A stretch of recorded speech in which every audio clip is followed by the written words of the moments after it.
para penuntut ilmu harus memiliki konsep selalu mendekat kepada Allah, selalu melibatkan Allah Subhanahu wa ta'ala dalam setiap langkah mereka, dalam setiap kebijakan mereka, dalam setiap aktivitas-aktivitas mereka. Karena inspirasi mereka adalah surat Ali Imran ayat 191. Alladzina yadhkuruna Allaha qiyaman wa qu'udan wa 'ala junubihim. Mereka adalah orang-orang yang senantiasa mengingat Allah pada saat mereka berdiri, atau pada saat mereka sedang duduk, atau pada saat mereka sedang berbaring. Senantiasa hati-hati para penuntut ilmu terpaut dengan Allah Subhanahu wa ta'ala. Ketergantungan dengan Allah, memiliki rasa tawakal yang dalam kepada Allah Subhanahu wa ta'ala. Dikit-dikit Allah, dikit-dikit Allah, dikit-dikit tanya sama Allah, dikit-dikit konsul dengan Allah, dikit-dikit angkat tangan minta petunjuk kepada Allah Subhanahu wa ta'ala, dikit-dikit istikharah, dikit-dikit berdoa kepada Allah. Bagi orang yang sudah duduk di majelis taklim, maka dia harus memiliki konsep ini. Semua dikaitkan dengan Allah Subhanahu wa ta'ala, semuanya. Karena ilmu membuat kita semakin dekat dengan Allah. Ilmu membuat kita semakin mengetahui betapa hebatnya Allah. Kan ketika kita ngaji, kita mempelajari tauhid, dan tauhid terbagi menjadi berapa? 3, tauhid rububiyah, uluhiyah, dan asma wa sifat. Bagaimana mungkin kita mengkaji tauhid tetapi nggak sering konsultasi dengan Allah? Lalu apa gunanya ketika kita mempelajari Allah Al-Qadir, Allah Al-Jabbar,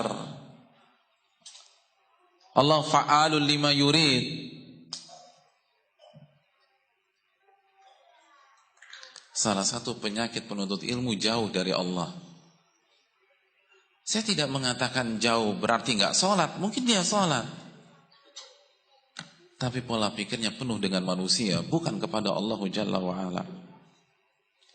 Hadirin yang dirahmati oleh Allah Subhanahu wa ta'ala, Syekhul Islam Ibnu Taimiyah dalam kitabnya Al-Wasiyatul Sughra memberikan sebuah tips kepada kita apabila kita berhadapan dengan perbedaan para ulama.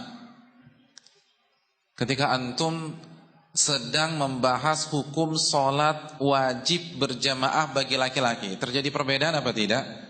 Terjadi perbedaan. Pertanyaan saya, jika kita mendapatkan atau ketika kita berhadapan dengan masalah-masalah khilaf seperti itu, apa yang pertama kali harus kita lakukan? Selama ini yang antum lakukan apa? Antum lagi mau safar, jarak safar berapa ya? Baca buku fikih, khilaf para ulama. Waktu safar berapa ya? Baca buku fikih, khilaf para ulama. Apa yang harus kita lakukan? Yang selama ini yang kita lakukan apa? Ayo, dari pengalaman aja deh. Apa? Tanya Ustadz. Terus selain tanya Ustadz, googling, searching di internet, tanya Mbah Google, lalu dipaparkan dapat artikel dari sebuah situs sunnah, ternyata masalahnya begini. Baca dalilnya, pilih yang paling kuat dalilnya, kan gitu ya? Kata Syekhul Islam, bukan seperti itu. Bahkan kata Syekh Saleh Al-Utsaimin, itu aib bagi para penuntut ilmu. Luar biasa. Berarti kita harus taklid Pak Ustadz? Bukan juga. Kata Syekhul Islam Taimiyah, yang pertama kali Anda harus lakukan angkat tangan doa kepada Allah Subhanahu wa ta'ala. Dan di antara doa yang bisa kita baca, Allahumma Rabba Jibril wa Mikail wa Israfil anta tahkum baina ibadika fima kanu fihi yakhtalifun ihdini lima ikhtalifa fi minal haqqi innaka tahdi man tasha ila siratal mustaqim. Doa yang bisa kita baca sebagai iftitah pada saat kita mengerjakan salat tahajud atau salat malam. Allahumma ya Allah, Rabbnya malaikat Jibril, Mikail, Israfil, Engkaulah yang memutuskan jika ada hamba-hambamu yang berbeda pendapat, yang berselisih. Berilah aku petunjuk di dalam masalah yang diperselisihkan mereka. Engkau memberikan petunjuk kepada orang yang Engkau kehendaki ke atas jalan yang benar. Doa kepada Allah. Makanya tadi saya katakan, Syekh Shalih Al-Utsaimin mengatakan, apabila saat kita menghadapi sebuah masalah fikih, masalah ilmiah, yang pertama kali kita lakukan adalah baca dalil, baca penjelasan para ulama, tanya ustadz, kata beliau itu aib, tidak pantas seorang penuntut ilmu melakukan hal demikian. Kenapa demikian? Karena itu menunjukkan minimnya ketawakalannya kepada Allah. Itu menunjukkan bahwa dia mengandalkan otaknya sendiri, mengandalkan daya analisanya sendiri, mengandalkan kecerdasannya sendiri. Hadirin yang dirahmati oleh Allah Subhanahu wa taala, kenapa dia tidak andalkan ilmu Allah, taufik dari Allah, hidayah dari Allah Subhanahu wa taala? Doa dulu baru baca dalil. Doa dulu baru tanya ustaz. Doa dulu baru searching artikel-artikel di internet. Karena kalau Allah nggak kasih taufik, Allah tidak kasih hidayah, itu mau baca artikel 10 kali nggak akan paham. Namun sebaliknya, kalau Allah berikan kita taufik dan hidayahnya, maka kita akan mudah menentukan pendapat yang rajih. Betapa banyak orang baca artikel pertama, artikel kedua, artikel ketiga tetap aja salah bersikap. Baca artikel pertama, baca kedua, baca ketiga, tetap aja yang diikutin hawa nafsu lagi. Tanya Ustadz A, tanya Ustadz B, tanya Ustadz C, cari pendapat yang paling mudah. Karena nggak ada mendapatkan taufik dari Allah, tidak diberikan hidayah oleh Allah Subhanahu wa taala. Doa kepada Allah. Para ulama kita itu berdoa minta kepada Allah. Itu yang diajarkan para ulama-ulama kepada kita. Sebagaimana dijelaskan Syekh Sulaiman Ar-Ruhaili, pengisi di Masjid Nabawi, Syekh Shalih Al-Utsaimin sebagaimana yang saya tadi katakan, dan dibahas oleh Syekhul Islam dalam Wasiyatus Sughra. Minta kepada Allah. Kalau dalam masalah ini saja kita lupakan Allah, apalagi masalah kehidupan sehari-hari. Berdoa. Makanya para ulama seperti Syekhul Islam, seperti Abu Hanifah, ketika ditanya dengan sebuah pertanyaan dan mereka tidak bisa jawab, mereka lupa dalil atau jawabannya, apa yang mereka lakukan? Langsung searching internet, istighfar kepada Allah Subhanahu wa taala. Ini gara-gara dosa nih saya jadi lupa ayatnya. Istighfar kepada Allah, ini gara-gara dosa saya lupa hadisnya. Kayaknya dulu pernah baca, tapi berusaha ingat, nggak ingat lagi, gara-gara dosa. Wa ma asabakum min musibatin fabima kasabat aydikum. Apapun yang menimpa Anda itu kan disebabkan dosa-dosa Anda. Kaitkan dengan Allah.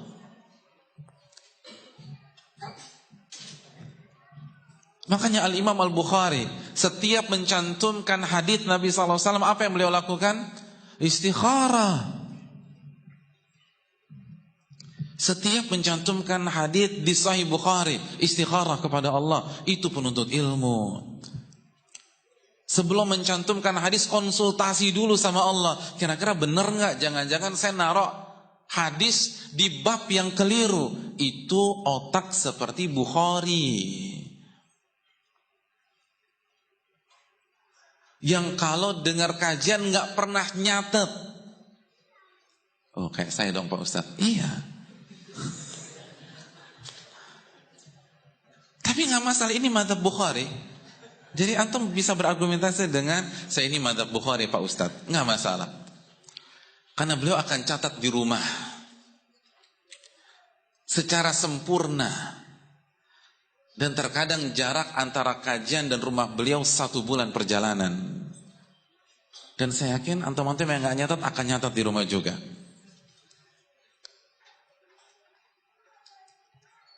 Otak seencer itu masih konsul dengan Allah. Otak secerdas itu masih nanya Allah sebelum mencantumkan hadis. Kita nggak nanya Allah Subhanahu wa Ta'ala, nggak berdoa kepada Allah. Untuk satu kitab Sahih Bukhari saja berarti berapa kali beliau istikharah? Di atas 9.000 kali istikharah untuk satu kitab.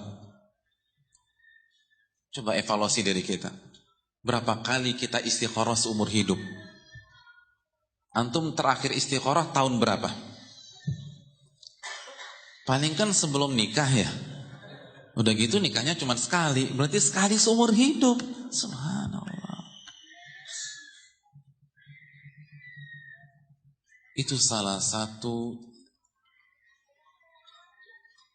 cara kita menimbang sejauh mana kita ketergantungan dengan Allah Subhanahu wa Ta'ala. Allah berfirman, "Wa man yatawakkal 'alallahi fahuwa hasbuh." Dalam surat At-Talaq ayat 3, barang siapa yang bertawakal kepada Allah, ketergantungan dengan Allah, maka Allah akan selesaikan masalahnya. Allah akan cukupkan urusannya. Semua akan clear.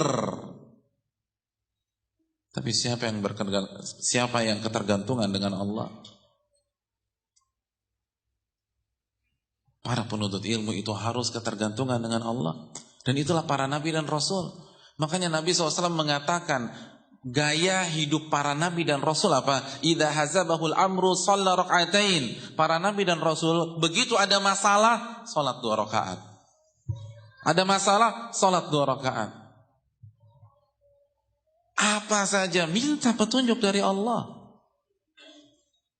Kalau penuntut ilmunya sudah nggak ketergantungan dengan Allah, gimana orang awamnya? Gimana yang nggak ngaji? Gimana yang nggak pernah belajar Al-Quran dan Sunnah? Kita aja yang belajar nggak ketergantungan dengan Allah. Makanya catat baik-baik ucapan para ulama berikut ini. Kata mereka, man minna yas'alullah qabla an yas'alan nas. Siapa di antara kita ketika ada masalah yang pertama kali dia hubungi Allah sebelum hubungi manusia.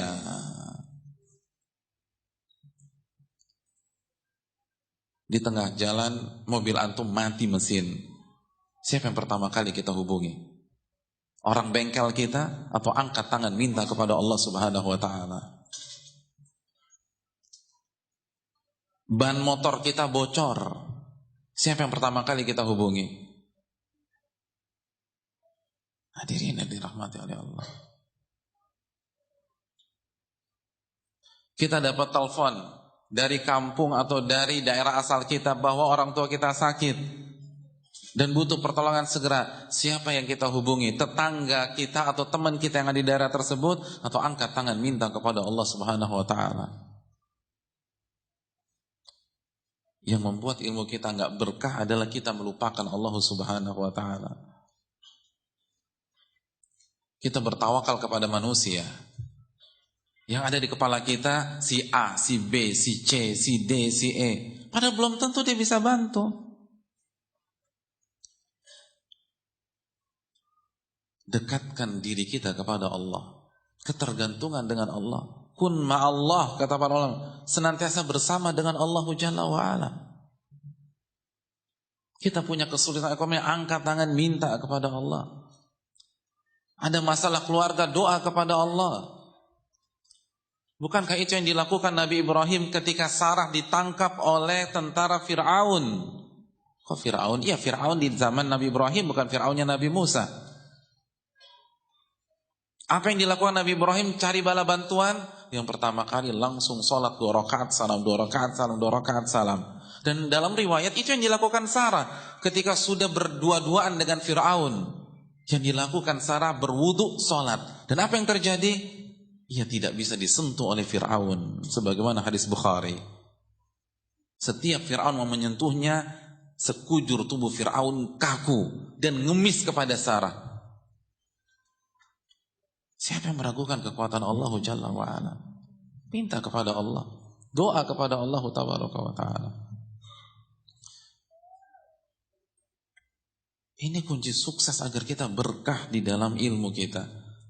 Semakin ngaji semakin dekat kepada Allah. Semakin belajar, semakin lebih yakin kepada Allah, semakin lebih percaya kepada Allah daripada percaya sama omongan teman kita, omongan manusia. Karena Allah nggak mungkin bohong. Semakin belajar, semakin tidak pernah melewatkan doa-doa sehari-hari. Karena itu minimal. Al-Imam As-Sa'di mengatakan bahwa kita dianggap orang yang banyak berzikir, minimalnya mengamalkan zikir yang ada dalam keseharian. Ketika mau keluar rumah, kita baca bismillah, tawakkaltu 'alallahi la haula wala quwata illa billah. Naik kendaraan, baca bismillah, alhamdulillah subhanalladzi sakhkhara lana hadza wa ma kunna lahu muqrinin wa inna ila rabbina lamunqalibun. Mau pulang ke rumah, baca doa lagi. Doa masuk rumah apa? Doa masuk rumah. Kok nggak tahu? Terakhir pulang ke rumah bulan apa? Loh, kalau tiap hari pulang ke rumah kan nggak mungkin lupa hadirin. Bismillah. Lalu ucapkan salam. Kalau nggak ada orang, kita baca assalamu alaina wa ala ibadillahi sholihin, sebagaimana hadis Ibnu Umar dalam Adabil Mufrad diriwayatkan Imam Bukhari. Ustaz, masa masuk rumah aja baca bismillah? Iya, baca bismillah. Karena kita butuh sama Allah, ketergantungan dengan Allah Jalla wa'ala. Mau nyetir baca bismillah, mau ngapain baca bismillah. Nabi SAW mengatakan, kullu amrin dzibarin lam yubda bismillah fahuwa abtar. Setiap aktivitas positif yang tidak diawali dengan bismillah, maka hilang keberkahannya. Hadits riwayat Imam Ibnu Hibban dan yang lain-lain, dan dihasankan oleh Al-Imam Abdul Aziz bin Baz rahimahullahu ta'ala. Penuntut ilmu harus dekat dengan Allah dan lebih yakin kepada Allah. Ada apa-apa salat 2 rakaat, ada apa-apa istikharah, minta petunjuk. Mau liburan istikharah. Bahkan kata Syekhul Islam Ibnu Taimiyah, istikharah itu kan bukan hanya untuk perkara-perkara dunia, perkara-perkara akhirat pun istikharah. Selamat bukan hal yang wajib dan sesuai dengan kaidah para ulama. Antum mau datang ke pengajian, ada 2 majelis taklim di waktu yang bersamaan, pilih yang mana? Istikharah. Tunjukkan kita bergantung kepada Allah Jalla wa'ala. Jadi ini yang dilakukan oleh para ulama, makanya mereka dekat, mereka berkah.